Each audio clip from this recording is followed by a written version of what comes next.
Stupendous. Stupendous. What about over here? Marvelous. Marvelous. We're great. Great over here. Tell me to try Good adjectives. What's that? Fantastic. We'll take all those answers.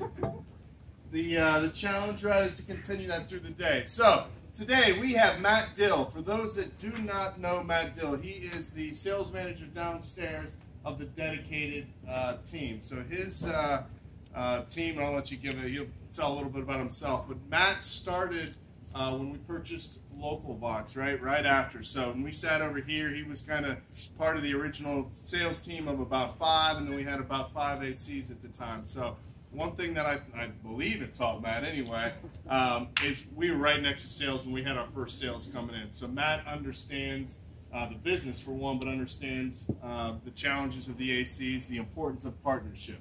One thing that I can tell you on being both sides of the business, his role is not that much different than ours in a lot of ways. We're talking to, guess what, the exact same clients.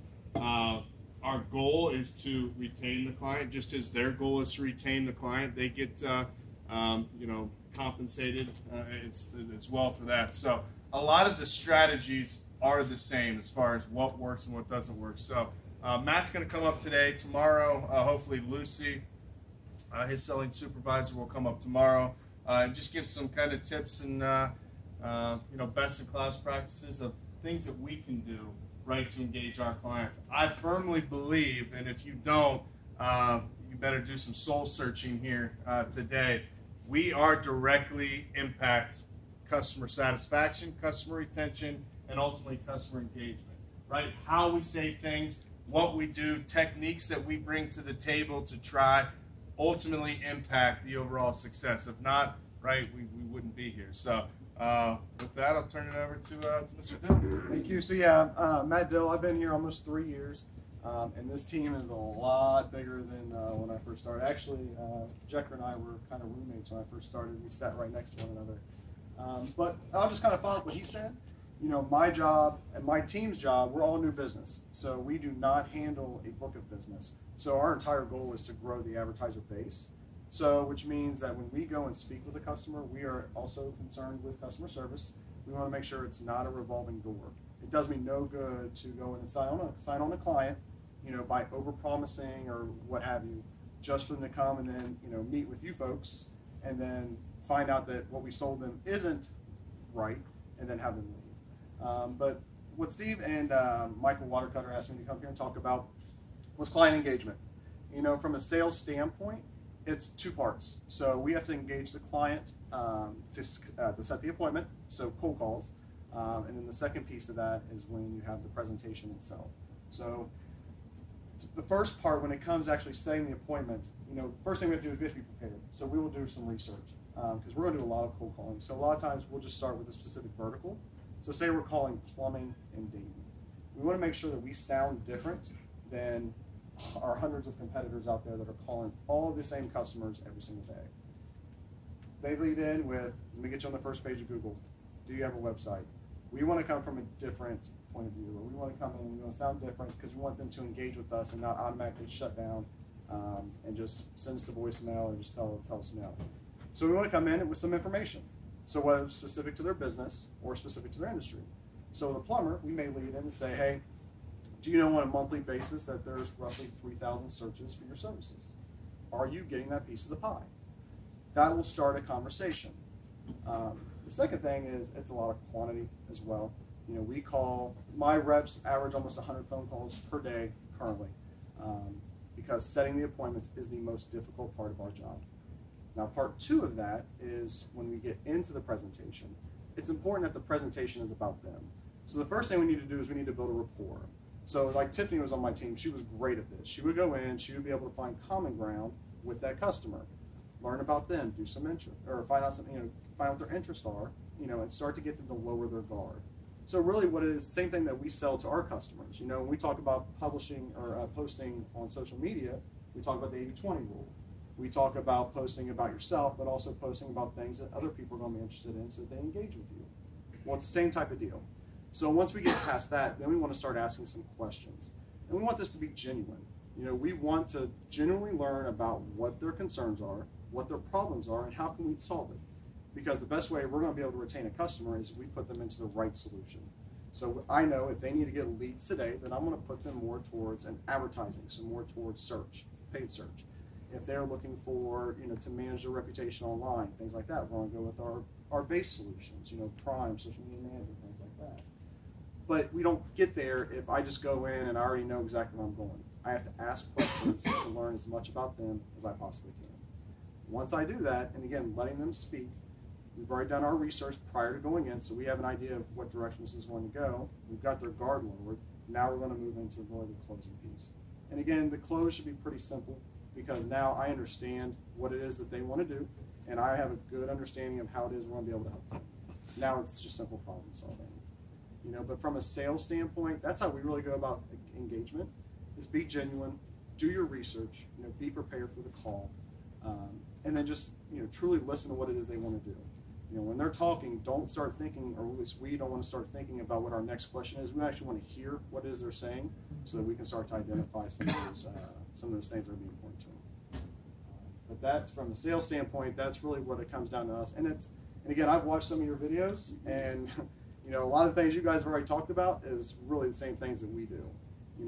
We have been successful because we sell the best solutions, and we sell the best support, the best customer service.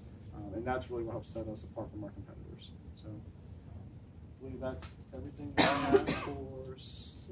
That's good. Yeah. Before we turn it over, I think the first thing Matt talked about was differentiating yourself on the call. First one, he talks about other digital advertising competitors calling to try to differentiate himself and his team's self from making sure they take their call to get a seat at the table to pitch. Also think of it from our end. How many different account managers, account coordinators do you think that our small, medium businesses deal with day in and day out? You think we're the only one in a month that are calling them from their other businesses? They have HR, payroll, finance, right? They have stockbroker, right? They're all calling saying, hey, we need 15 minutes of your time. We need 15 minutes of your time. We need 15 minutes of your time. So don't put it to the perspective that we are the only ones calling them that have great things to say, because there's a lot of individuals. So as we leave messages, as we talk to the gatekeepers, right, to say, hey, we really got some exciting stuff, as we leave voice messages, that all impacts us getting a call back. Make no doubt about it, right? So how you say it, what you say, who you say it to, how you have that genuine intent to the client or the gatekeeper, get you a seat at the table to say all the great stuff that we have to offer and the recommendations that we bring to the table. With that, we'll turn it to Brandon Barb to say a little bit about what makes him a special account coordinator. Kind of stemming off what Matt said, what I like to do is I like to have a conversation with people. Because for those who don't know, I was a newspaper reporter before I came to Vivial, and one of the main things I did was actually have a conversation with the people I was talking to, city managers, chief of polices, chief of fire, all that. And what I did was I didn't turn my recorder on right away. I didn't start the interview right away. I started a conversation, because you're going to be talking to these people over and over again. They don't want to have to dread you come to their office or your call or whatever it is. So I kind of take an inside-out approach, where instead of just trying to hit them with facts and figures and what I want to go over, I just try and talk to them a little bit, and then, oh, by the way, let's just go over this real quick, and then that kind of takes care of that. I came from sales too, so I know, conversation with the business owner, it's tough. They might only say they have 5 minutes. 5-minute call can turn into a 45-minute call. And that's just by talking to them, asking questions, and kind of what I do, a specific reason for that, or kind of how I do that. I like to relate to the business owners I talk to, whether that's places I've lived, because I've kind of been all over the place, or jobs I've had. Like, I've worked labor jobs before. I know what it's like to be on the job site from morning till afternoon, don't have time. I've, like I said, been a reporter, so I can kind of relate to a lot of different aspects, because as a small town reporter, I had to learn about a lot of a lot of things kind of quickly. And then now, even as a homeowner, talking to contractors and remodelers and stuff like that, if it's a question I have while I'm doing stuff on my house, I'll ask them. That kind of gets them to realize I'm interested in what they're doing. Then they'll talk to me more, keep them on the phone longer, get to know about their business, what they want to do, and then just try to relate as much as possible. I mean, and that can be done with anything, whether that's, like I said, a job, place you lived. Like I lived in South Carolina, I could relate to the storms that happened on that coast there with the accounts I had in Georgia. And then just kind of simple stuff like that. Not really anything too hard, just trying to relate your life to theirs. So. Okay, well done, well done. All right, challenge of the day. Brandon, verse. You want to pick out your Sure. competitor? Why not? Why not?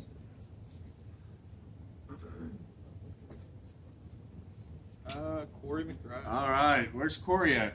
There she is. All right, Brandon and Corey, challenge of the day. Send your best call. Find a, on how you differentiate yourself on the introduction. All right, so not a standard, hey, this is Steve Jecker calling from Vivial, checking in on our monthly call or handle our monthly call. Differentiate yourself from any other account manager, account coordinator calling this business, and then let that lead into an engaging call. So your best differentiation of yourself and the channel. With that said, let's make it a good Tuesday. Hell,